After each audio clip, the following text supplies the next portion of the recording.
जय श्री राम, जय श्री राम। वह तपस्वी कौन था जो राह में श्री राम, लक्ष्मण, सीता और निषाद राज को मिला? गोस्वामी जी ने भी उसका निरूपण किया हुआ। कीन्ह निषाद दंडवत तेहि मिलऊ, मुदित लखि राम सनेहि। पियत नयन पुट रूप पीयूषा, मुदित सुवसनु पाए जिम भूखा। फिर निषाद राज ने उसको दंडवत की। श्री रामचंद्र जी का प्रेमी जानकर वह उससे आनंदित होकर मिला। वह तपस्वी अपने नेत्र रूपी दोनों से श्री रामचंद्र जी के सौंदर्य सुधा का पान करने लगा और ऐसा आनंदित हुआ जैसे कोई भूखा आदमी सुंदर भोजन पाकर आनंदित होता है। ते पितु मातु कहु सखी कैसे, जिन पठै बन बालक ऐसे।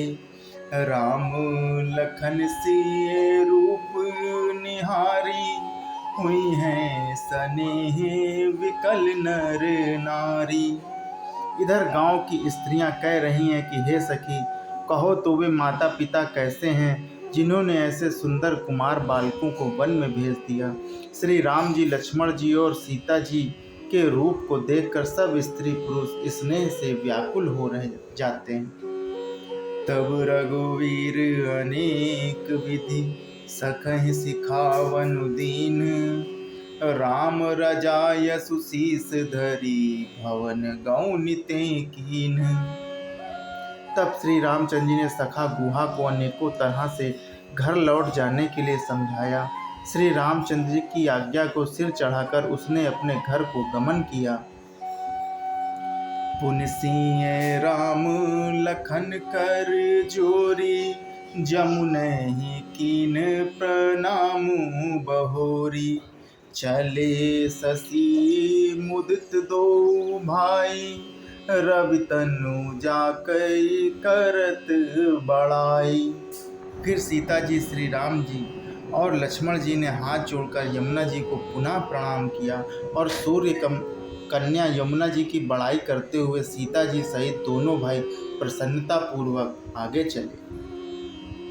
पथिक अनेक मिलहि मग जाता, कई हैं सप्रेम देखी दो भ्राता।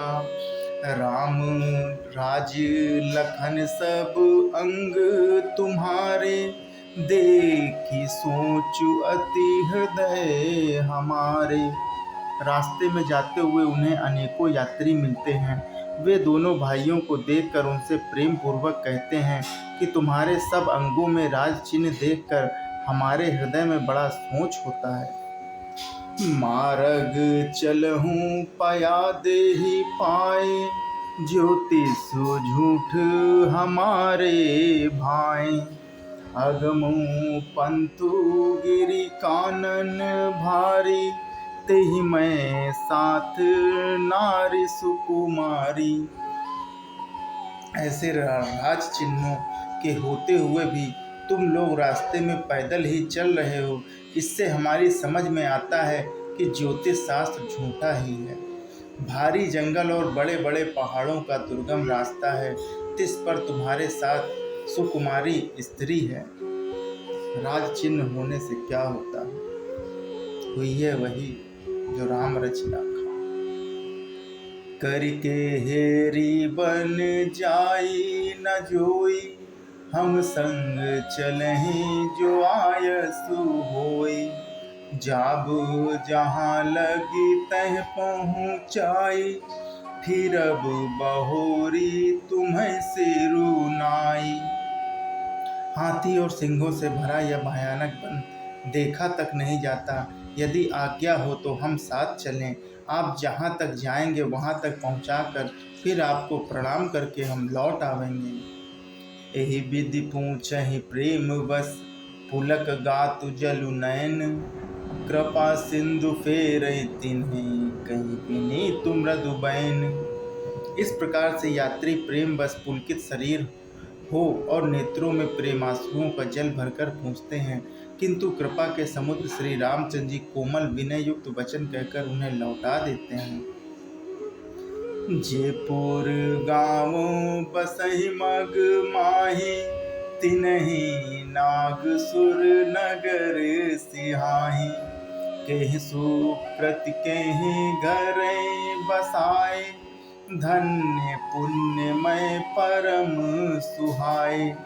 जो गांव और पूर्वी रास्ते में बसे हैं, नागों और देवताओं के नगर उनको देखकर प्रशंसा पूर्वक ईर्ष्या करते हैं और ललचाते हुए कहते हैं कि किस पुण्यवान ने किस शुभ घड़ी में इनको बसाया था, जो आज ये इतने धन्य और पुण्यमय तथा परम सुंदर हो रहे हैं।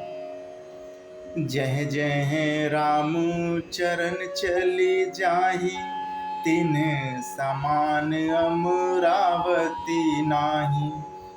पुण्य पुंज मग निकट निवासी, तिनहि सराही सुरपुर वासी। जहाँ जहाँ श्री रामचंद्र जी के चरण चले जाते हैं, इनके समान इंद्रपुरी की अमरावती भी नहीं है। रास्ते के समीप बसने वाले भी बड़े पुण्यात्मा हैं। स्वर्ग में रहने वाले देवता भी उनकी सराहना करते हैं। जे भरी नयन बिलोकहि रामहि, सीता लखन सहित घन श्यामहि। जे सर सरित राम अब गाहि, तिनहि देव सर सरित सराहि। जो नेत्र भरकर सीता जी और लक्ष्मण जी सहित घनश्याम श्री राम जी के दर्शन करते हैं, जिन तालाबों और नदियों में श्री राम जी स्नान कर लेते हैं, देव सरोवर और देव नदियां भी उनकी बड़ाई करती हैं। जेहि तरु तर प्रभु बैठहि जाई, करहि कल्प तरु तासु बड़ाई। बरसी राम पद पदुम परागा, मानती भूमि भुर निज भागा।